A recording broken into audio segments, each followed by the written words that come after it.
ওকে, আজকের টপিক হচ্ছে type conversation. তো পাইথনে মূলত দুই ধরনের টাইপ কনভারসেশন হয়, একটা হচ্ছে ইমপ্লিসিট, একটা হচ্ছে এক্সপ্লিসিট। এই ইমপ্লিসিট টাইপ কনভারসেশন অ্যাকচুয়ালি আমরা জানি পাইথনেতে যখন আমরা কোনো ইনপুট সেট করি, যেমন হচ্ছে যেমন এজ ইকুয়াল টু 7 এ লিখে দিলাম, তো এজ ইকুয়াল টু 7 যে লিখে দিতাম, এখানে কিন্তু আমাদেরকে কোনো পাইথনে বলতে হয়নি যে এটা ইন্টিজার না এটা ফ্লোট না, কিছু বলিনি।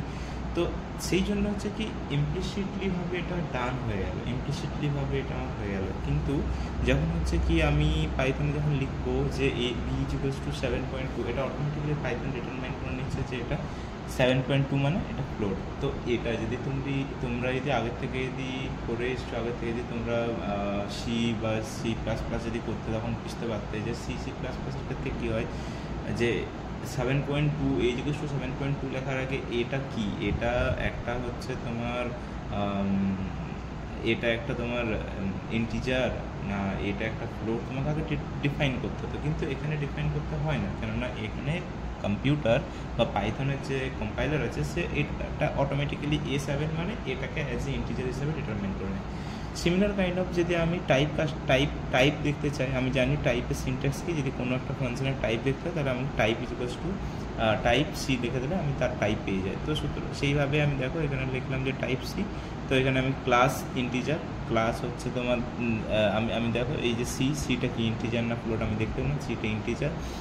এবার হচ্ছে গিয়ে C equals to A plus B করছি আমি, তাহলে সিমিলারভাবে এ প্লাস বি মানে একটা ফ্লোটের সাথে একটা ইন্টিজারের অ্যাডিশন করছি, তাহলে আউটপুট হিসাবে যেটা বেরোবে সেটা নিশ্চয়ই ফ্লোট হবে।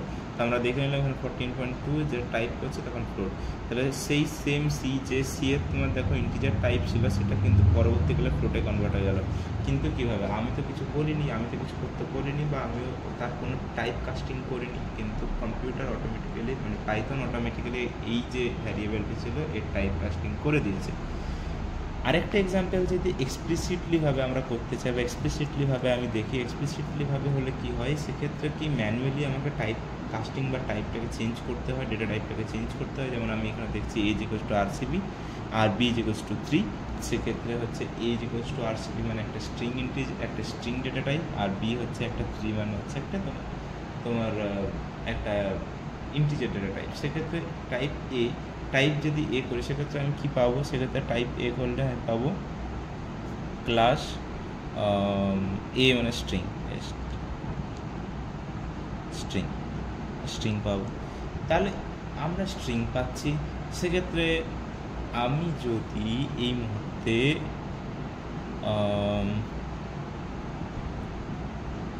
সি ইকুয়ালস টু যদি এ প্লাস বি করি সেক্ষেত্রে কী পাবো, হ্যাঁ স্বাভাবিক আউটপুট এরর পাবো, একটা এরর আসবে। এটাকে ফিক্স করার জন্য কী করতে হবে না, C equals to A plus HTR B করতে হবে। সেক্ষেত্রে কী হবে, এর মান হচ্ছে আর সি বি আর এটা হয়ে যাবে 3 সিমিলার। তো এভাবে আমরা এটা টাইপ কাস্টিং করতে পারি। এভাবে আমরা এটাকে ম্যানুয়ালি টাইপ চেঞ্জ করলাম কিনা HTR ফাংশন লাগিয়ে করে আমরা করলাম। যে যদি আমি কোনো একটা সাপোজ হচ্ছে এ ইকুয়ালস টু 100 বাট এটা যদি ইন্টিজারে থাকে, সেক্ষেত্রে যদি এ যদি টাইপ কাস্টিং করতে হয়, বি ইকুয়ালস টু যদি আমরা এখানে করি INT অফ এ, সেক্ষেত্রে তোমরা বি এর যদি আমি এখানে টাইপ কাস্টিং করে TYP টাইপ অফ বি, সেক্ষেত্রে আমি আউটপুট পাবো এখানে ফ্লোট আসবে, সেক্ষেত্রে ফ্লোট আসবে। এইটা হচ্ছে, তাহলে আমি এখানে কী করলাম, এ একটা হচ্ছে ইন্টিজার আসবে, যেহেতু আমি ইন্টিজারে কনভার্ট করেছি সেক্ষেত্রে এটা আসবে ইন্টিজার। কী করেছি আমি, এজ ইকুয়ালস টু 100 নিয়েছি 100, কিন্তু এটা স্ট্রিং নিয়েছি, যেহেতু ডাবল কোটেশনের ভিতরে আছে স্ট্রিং আছে, এই স্ট্রিংটাকে আমি ইন্টিজারে কনভার্ট করলাম, তাই বি এর হচ্ছে আমার বি এর টাইপ দেখাবে ইন্টিজার। আর আমি যদি টাইপ অফ এ করি, সেক্ষেত্রে আমাকে দেখাবে আউটপুট হিসাবে স্ট্রিং STRI স্ট্রিং। হ্যাঁ, তো আজ আমরা দেখবো যে কীভাবে পাইথনে ইনপুট নিতে হয় একটা ইউজারের কাছ থেকে। যেমন আমরা আগে লিখছিলাম যে সাপোজ আমরা এভাবে ধরতাম a ইকুয়ালস টু বি, দেন আমরা লিখতাম যে প্রিন্ট করার জন্য লিখতাম, প্রিন্ট করার জন্য sorry a equals to 10, print করার জন্য লিখতাম প্রিন্ট a লিখতাম, দেন হচ্ছে আউটপুট পেতাম, সেটার আউটপুট কী পেতাম, 10 আউটপুট পেতাম। কিন্তু আমাদেরকে এরকমভাবে বারবার কোডে 10, 15, 20 এরকমভাবে লিখলে হবে না। আমাদের ইউজারের কাছ থেকে ইনপুট নিতে হবে। ইউজারের কাছ থেকে ডিফল্ট ইনপুট নেওয়ার জন্য কীভাবে কী করতে হবে না, আমরা এভাবে ইনপুট নিতে পারি কি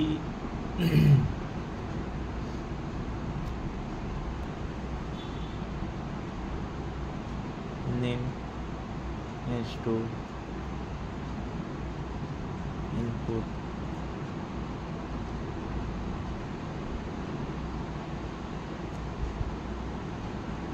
ইন্টারজেন্ট এভাবে লিখতে পারি। দেন এখানে আউটপুট হিসাবে যদি আমরা এদের নেমকে যদি প্রিন্ট করি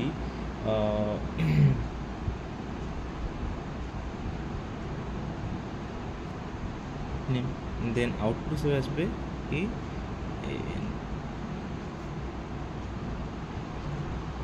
নেম, দেন এখানে লিখলাম আমি, দেন সেটাই হচ্ছে যদি আমি এখানে দিই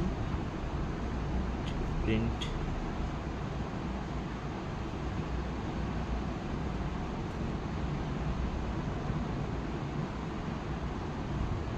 ওয়েলকাম প্লাস নেম, দেন আউটপুট আসবে ওয়েলকাম লাইক দ্যাট ওয়ে। যদি আমরা নাম 1 অ্যান্ড নাম 2-তে নিই ইনপুট,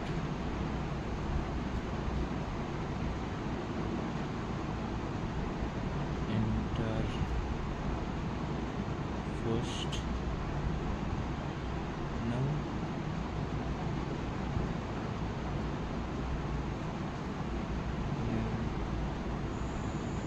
input,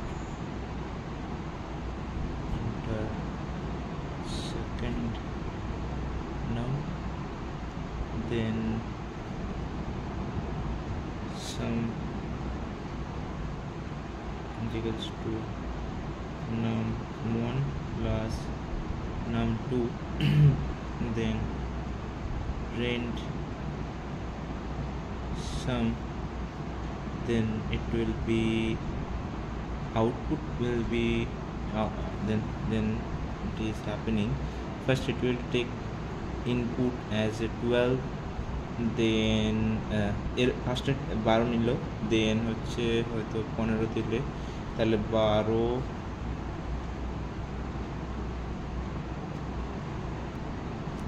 তো এখানে হলো কি 12, 15 আউটপুট আসবে। কেন না, বাই ডিফল্ট পাইথন কী করে, পাইথন কখনো হচ্ছে ইন্টিজারভাবে ডেটা টাইপ নেয় না, পাইথন এই দুটোকে স্ট্রিং হিসাবে নিয়েছিল। তার আমরা জানি পাইথনে কি হয়, যদি আমি প্লাস লাগাই এরকমভাবে, তাহলে সেটা অ্যাজ এ অ্যাড করবে দুটো স্ট্রিংকে কনক্যাটিনেট করার মতো, মানে দুটো স্ট্রিং যোগ হয়ে যাবে এখানে। তাহলে দুটো স্ট্রিং যোগ হয়ে গেলে কত দাঁড়াবে, 12 আর 15। সেক্ষেত্রে আমাদেরকে কী করতে হবে, আমরা এক্ষেত্রে একটা কাজ করতে পারি যে এই দুটোকে যখন ইনপুট নিচ্ছি না তখন আমরা ইন্টে কনভার্ট করে নিতে পারি। ইন্ট এই পুরোটা, এখানে আবার ইন্ট দিয়ে এই